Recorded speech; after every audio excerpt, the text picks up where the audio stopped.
Morning, and welcome to Haventree Parent Podcast, where we get a chance to talk about something that's important to us and to you before our kids wake up. Today, we are talking about the wonderful myth of homeschooling and socialization. And if you are a homeschooler or a homeschooling parent, it's a topic that I'm sure you feel very much the same way we do. But we're going to talk about it and talk about today focusing hopefully on some of the myths that people share a lot and why those really don't make any sense or hold any water.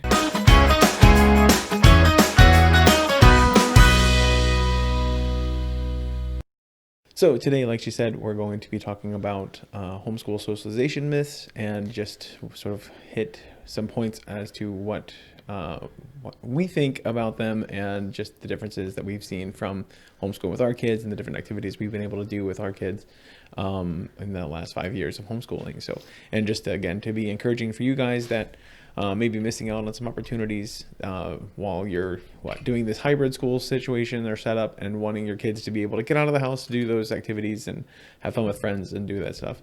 We just want to share what we've been able to do in the past. Obviously, there's a lot of limitations right now with everything being sort of semi-shut down and trying to figure out if it's open or what's going on. But we just want to be able to provide some encouragement and some thoughts as to what we've done.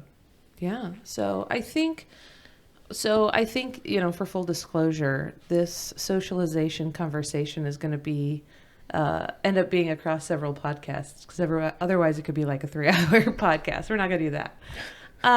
We probably should have like a bonus period. Right.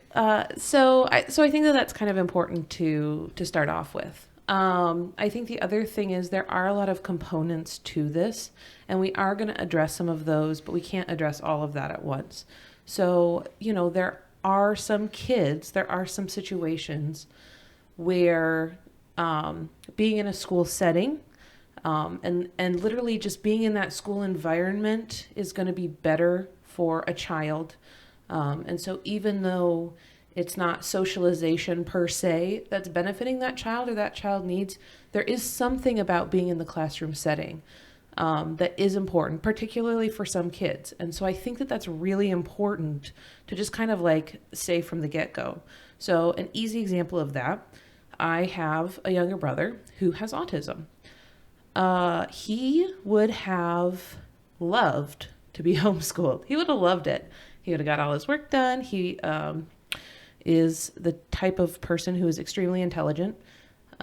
So the schoolwork always came very easily to him. The schoolwork was never an issue for him. But it was important for him to be around kids his age who were typically developing peers. It was important for him to learn how to attend to a task, even with distractions. It was important for him to learn to show respect to teachers and adults, even when he was smarter than them, which happened even in elementary school. He was and is that smart. And that's not an issue of arrogance. That just is an issue of the way that his mind works. And if you know someone like my brother, you will understand that and be able to relate to that very much. But it was important for him to be in the school setting because there were learning things. What would you call those? Learning opportunities, maybe, that would be difficult to be replicated in a different environment. And that doesn't mean that it was impossible to do, but given the circumstance and all the other things Mom had going on in her life, being in the school system was what was best for him. And so, I think it's important to really, start off with that and say, while we're going to talk a lot about why socialization is kind of a load of bull, in my opinion, for a lot of kids, it is also valuable for certain types of children to have that environment, even in loving, attentive homes. So I think that's kind of an important ground rule to set, or sort of foundation to start with. That said, The socialization, if you've been homeschooling for a while like we have, or if you're even considering homeschooling, or if have a pulse and have read about like kids being at home over the last, semester, that there's a lot of concern and talk about why it's important for kids to be in schools.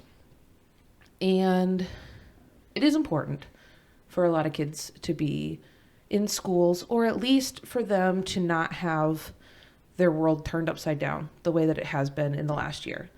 There's a lot of issues with mental health in kids. And I can't imagine, the emotions that some of the kids have been dealing with that were pulled, or, their schools were shut down unexpectedly in the middle of their senior year.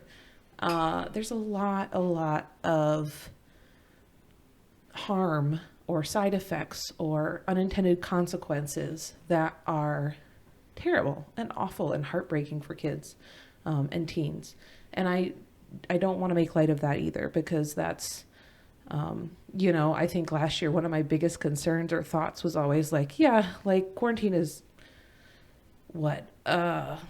inconvenient for a lot of people, but like the people that like my heart hurt the worst for were like seniors in high school missing like their final things in school, and older adults who weren't allowed to have any visitors in nursing homes. And those are kind of two groups that like every time I thought about it, it was just like awful. It's just heartbreaking, right? Right. Yeah. Not being able to go see who you want to see and just, heartbreaking. have those conversations with them. So again, I think, kind of coming back around to the conversation of socialization, it's not in any way to make light of that, because those are serious concerns as well. But on the flip side, a lot of the stuff that people say about home, like I just had a comment the other day from someone I love dearly who made a comment about, well, she's, not in the classroom having that interaction with peers, so of course this is going to be an area of weakness for her. And I just was like, it still makes me irritated to think about it. And I'll probably share that comment at some point in full context, but it's not relevant specifically right this second, right? But it's constantly something, if you're a homeschooling parent, that you hear. And it makes me crazy. So, which if you haven't heard that yet from me and my irritation, you will. Like it makes me crazy. So let's talk a little bit about it. Okay. So the idea is kids get exposure or learn to socialize because they're in schools, and homeschool kids are weird. Well, for every one weird homeschool kid that I've met, I've definitely met 10 weird public school kids. Like I don't understand this argument of like homeschooling kids are weird. Some homeschooling kids are weird, but guess what? Some public schooling kids are weird. Some adults are weird. Like it didn't have anything to do with homeschooling or not. When the kids were born to you and I, they were doomed to be weird, but that doesn't have anything to do with the schooling variety that we choose for them, just as though we're weird people too. So I think that's just a lot of foolishness. You look like you're going to laugh at me. Sorry. I'm mostly laughing at myself because I know I'm weird. So, I mean, I know that right. They're going to get something, and I can only hope that, that imprints on them from my weirdness side of like, hopefully they pick up some of my interests, because I would appreciate that. But I understand that, like, I don't know if I picked up any of my parents' interests except for maybe history and some politics stuff. But, I wasn't the strongest political student either. So that didn't really play over well. But, I think it'll be interesting to see what their interests become as we, help them grow and homeschool them. So, yeah. And I think it's just like a gross stereotype, like, yes, I have met some weird homeschooling kids, but a lot of kids are weird. Like, that's just, kids are weird. They do weird things. Like they eat dirt and they say strange things. And, that doesn't have anything to do with homeschooling or not. Now, obviously, there are some things that can make them very awkward. If you're, a homeschooling family who doesn't ever leave the house, then they may be a little bit socially inept, if their only companions are adults and books. Like, that's probably not the most appropriate. But that doesn't have anything to do necessarily with homeschooling, and a kid could go all through public school not having to interact with kids, and staying to themselves. So, that argument to me is just like, that's foolishness, Right. And I think it didn't strike me before when we were preparing to talk about this. But yeah, after I watched a psychological movie on Hulu or whatever last week. Oh gosh. And like, I think it's more socialization is like the psychological experiment of school, as far as like everybody turns left, everybody looks the same way, everybody, you get in an elevator, you all face the door, but they've done experiments where like people look the other way or turn around, and then like the person will just turn with everybody, right, to do the same thing. You've probably seen those funny videos or whatever. So I think there's something aspect of it, that type of socialization where it's more of a group think type of style, where it's like, let's all do, page 10, and everybody does that or whatever. And I think it's more of not brainwashing or, trying to make everybody be the same, because then there's a whole focus on it being an individual and all that sort of thing. So it's still how much, I think that's part of the socialization aspect that people see about school that might be what they're wanting to focus on, but ultimately, like you said, the teachers are like, we're not here to socialize. Stop talking in the back of the room. Exactly. We're here to focus on the school thing. So. Right. Well, I think that kind of takes us right into our next point of like, how many times in school were you told like, school, this is not for socialization. Like open your reading right now or whatever it is you're doing. Right. Focus on me, the instruction. Yeah, right. Yeah. Like socialization or interaction with other peers happens at lunch and at recess, hopefully.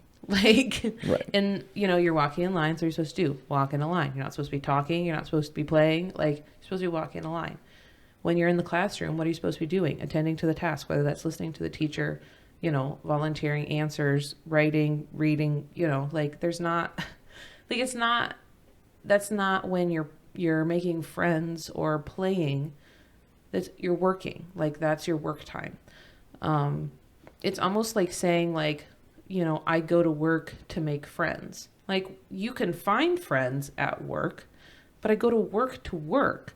Like I have friend time on my lunch break, after work when I go out for coffee with my friends that I met at work. Or, I don't go to work to make friends. Like I go to work to, get a paycheck, do something meaningful that I enjoy.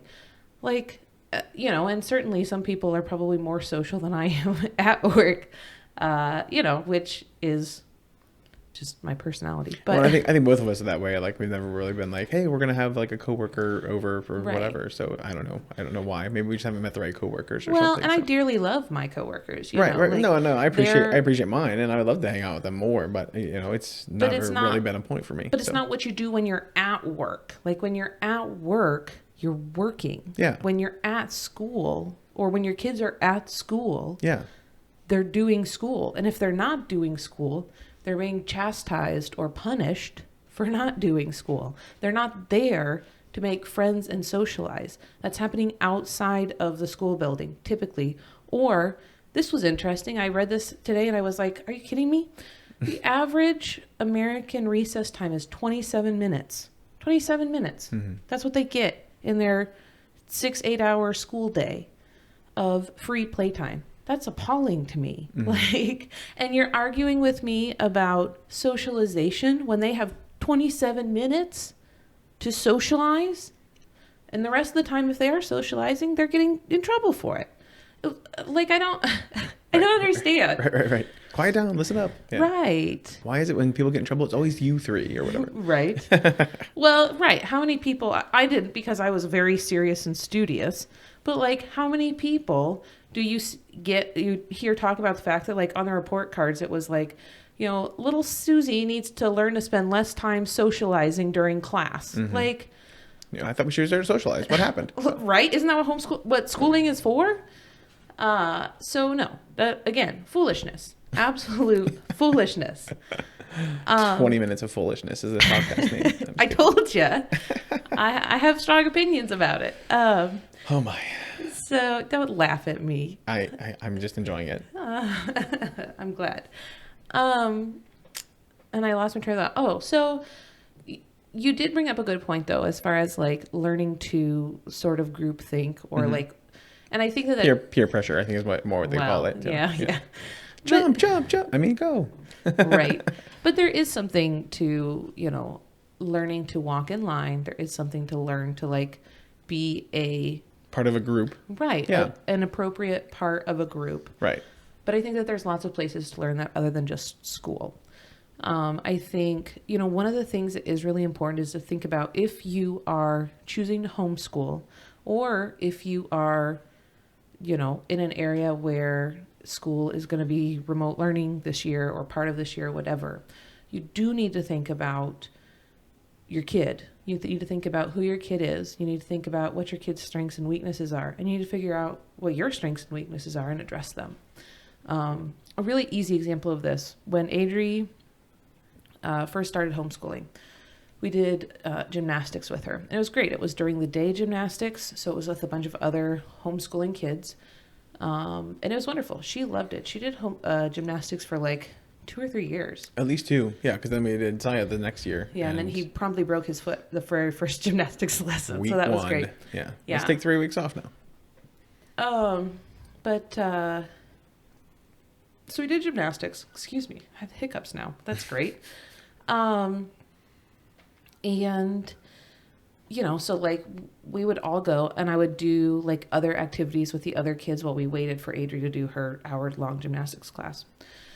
And, after like a month or 2, she started asking, can I have my friend come over to play sometime? I'm like, I don't know, I don't know your friends' names, like, cause they're on the other side of the class in the gym. I don't know whose mom is whose. Cause like when we're waiting, I'm not socializing with the other moms. I'm doing other work or like dealing with the other kids. Mm-hmm. And so like, and that is a weakness of mine, quite frankly. I'm not good at small talk. I'm not good at like meeting new people. It's part of the reason that we make a good dynamic because you're very extroverted and outgoing and are able to like start a conversation with anybody. Right, but on the 5 times that I went to the gymnastics, I wasn't going to talk to all these women. I was going to talk to all the moms, like, hi moms. Right. I'm the homeschooling dad. Yeah. Which I appreciate. I want you, chatting up the moms. Right. I was like, the gymnastics moms. I would just take care of this baby over here. I gotta go change a diaper again. Yeah. That was a big part of what I did during waiting for Adri's gymnastics to be done. All 4 of them. Don't touch that. Don't touch that. Right. Yeah. But right, that was something that I recognize as a weakness of mine. And my weakness was limiting Adri's ability to actually socialize, right? Because during gymnastics lessons, she was doing gymnastics. She wasn't there to play with her friend. She wasn't there to have a lot of interaction, right? She was there to do gymnastics. Learn the skill. Right. Yeah. So I had to kind of think about like how are we going to provide opportunities for her to have friends and initiate and facilitate those friendships? And how am I going to support her in that, right? Because that's something that I'm not good at as a mom. And so, or just as a human, like I'm not good at making new friends. I'm not good at meeting new people. And so we really had to think about how we were going to do that. And there's lots of ways that you can do that. Yeah. And it's just been, for me on a personal level, like you said, I love doing it. And for the last 3 years, it's been, 2.5 years or whatever. It's been a hard process because I've been, trying to focus on Kenzie. Quarantine for Kenzie's treatment. Yeah. So it's already been like we've been trying to find alternate means of doing things outside of coronavirus before that even began. So, and we'll probably talk a lot more about that maybe in our next podcast, talking specifically about opportunities. But I do think it's important to just start thinking about that. Yeah. There are lots of things, whether that's a church or religious organization, whether that's like a gymnastics lesson that you could do something after, whether that's a soccer or a different sport, or it could be like 4-H. There's tons and tons of opportunities for things like that. You just kind of had to look for them. If you're really homeschooling, a co-op is a really great opportunity, which is sort of what we ended up doing, because then as parents, we had to be involved, and we're sort of forced to socialize as parents with the other parents or like work with them. And so for me, it was good. That was, what we realized helped me to facilitate that relationship with other parents without like feeling like I was making awkward small talk, right? Like, Yeah. so, so that was a good way to be able to get to know other parents so that we were able to kind of facilitate having kids over, having Adri or Sai play with classmates outside of co-op opportunities or whatever. So there's lots of opportunities to do that. There's lots of ways to do that. And there's lots of ways to do that, even like being creative. Like even now we can do Zoom meetings with family members. We can do Zoom meetings with classmates. We can do Zoom meetings for some of our lessons. There's also things like, so one of the things we're going to be starting this year with our homeschooling is using OutSchool, which I'm really excited about. But even that, some of that, it sort of facilitates, or it's done in a way that there sort of is like a classroom feel to it. So that can address, some of your kids' needs or learning challenges. But there are lots of ways to sort of address that and meet those things that are outside of the classroom, whether that's because it's your choice or because you're forced to because of, coronavirus being increased in your state or county. You just kind of have to look for them and know, like I said, know your kid and know what it is that they need. For my brother, he needed to have interaction with peers because it was a big weakness for him. Adri needs to have socialization interaction with peers because she's social. Because without that interaction with peers, she struggles. She's more sad. She's not her happy, normal, vibrant self. Without interaction with kids her age. Right, which is one of the reasons this year we gave her access to Kids Messenger, so she can call family members and stuff like that. And I think it's really been helpful, especially since we're under, the extra lockdown ability. Yeah. I think it's just been helpful for her to like try to make connections. And, for those of you that have answered, thank you. Yeah. And family members that answer her calls 4 times a day. Right. Please continue to answer them. But, we understand that we're going to try to limit her amount of time and access to that. So, but it's been good. And like I said, there's definitely ways, and just be encouraged that, your kid, if it's not going to, they're going to get the socialization they need. If you're diligent to provide it, it's not just going to happen. If you look for opportunities. Right. Yeah, exactly. I mean, you do as a parent have to be actively involved in that process. Right. But there's lots of ways I take them to do with me and, go interact with people, and they're excited to like meet the person too, or like say hi or do whatever. Like there's been those moments of opportunities as well, where they get to like share, that time with me going out to do something to interact. Absolutely, yeah. So I think that's been, with masks or whatever, that's been helpful as well, and just cool to see that they want to, have a part of that and having fun talking to somebody else, you know what I mean? So well, and it's so silly. Like you think about, kids that are homeschooled don't know how to behave in the real world, and it's like I hear screams. I think they're awake. I think so too. The real school is hopefully not a good representation of the real world. Like think about what it was like in school as an adult, depending on how long you were out of school. That may be a long time ago for you, but like think about what it was actually like in school.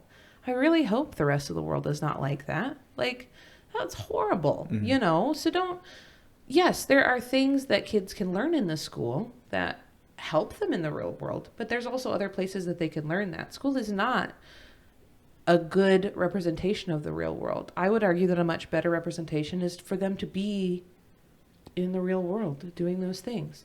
My kids, have gone grocery shopping with me. They know how to make a grocery list. Like, they know how to budget, and they're young, they're little kids. Yeah.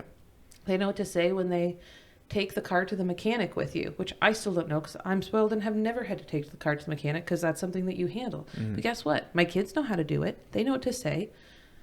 They know what questions to ask, right? Like there are so many things like that. Adri's done all of, like for the last year, anytime we've like sold livestock or done any farm things like that, Adri's gone with me. Adri is the one who collects the money and counts it to make sure that they've given us the correct amount. Adri Which I started. think that cracked me up last time. You're like, she opens the door. She's like, "Oh, the money's all here." I know. And it was somebody that we knew, and so I wasn't really worried about it. But I handed Adri the money. Yeah. We were like selling a goat. And, and so I was like standing talking with him, answering a couple of questions. And Adri like opens the car door and she was like, they did give us the correct amount. It's like, thanks, Adri. Thanks, accountant. But she has helped me fill out like the registration forms for the animals. She's Right. helped answer questions. So like, we'll talk about like, yeah, this is a registered animal. Her, like for a goat, their parents are called a dam and a sire, right? So like, this is what color her dam is, and this is what color her sire is, and this is the agency that they're registered with, and and she's able to answer a lot of those questions, and that's kind of a silly example because obviously everybody's not going to like be farmers or have a farm or do that, Right. But whatever it is that you do in your life, by just including your kids in that, they're learning more about the real world and how to behave in the real world. Than how many Disney princesses there are, or whatever Right. things kids in school are talking about. So So, what's the newest show on TV? I remember that was most of my school conversations. So and I would argue that those are much more beneficial skills. yeah, So, or, the fact that they have a heck of a lot more time to learn new skills, because even doing the most rigorous homeschooling curriculum, the kids are done in 2 to 5 hours, depending on the day, depending on the curriculum, depending on the grade. And then they have the rest of the day to learn other things, to do other things. Adrian knows how to sew. She's, starting to use a sewing machine this year. I don't even know how to use my sewing machine. I have a sewing machine. Can't say I've ever used it. Don't know how, right? She likes to make pillows. Those are fun. So Adri does, though, because she has the time and the opportunity to learn. And these things are important skills. These are important life skills. And so if you are thinking about your kids, you are putting that time in, you are able to provide a lot of those things. So, I don't know, a lot of the... There's a lot that teach your kids in life, and this 1 year of being home or hybrid school or whatever the situation is for you isn't going to mess them up at least too much, because you already messed them up as far as who you are as well. So It's not encouraging. It's like the opposite of being encouraging and having grace with parents. Jeez. Yes. you are who you are. Yikes. Good Lord. Okay. No more. You don't get to, wrap things up anymore with that. You're already messing them up because you're a weirdo. Congratulations. Wow. But yeah, it is a season. It is a time, and it's crappy, and it's something we've dealt with for 2 years. Kenzie's diagnosis was 2 years ago last week, and it's hard, there have been a lot of tears shed over the fact that they can't do all the things that we usually do with them, and so Right. we unfortunately have been dealing with this and trying to figure out workarounds for longer, and we're going to talk about it more in the next podcast, but it is hard, and so we are sympathetic to that, and our hearts do hurt for people that are in that situation, because we've been doing it for a long time, and it's crappy.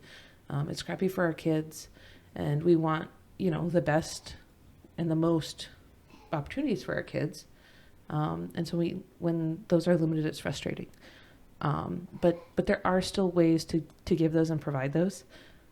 So we would encourage you to stay tuned, and definitely share your questions and thoughts about socialization, about what's worked and what hasn't worked for you.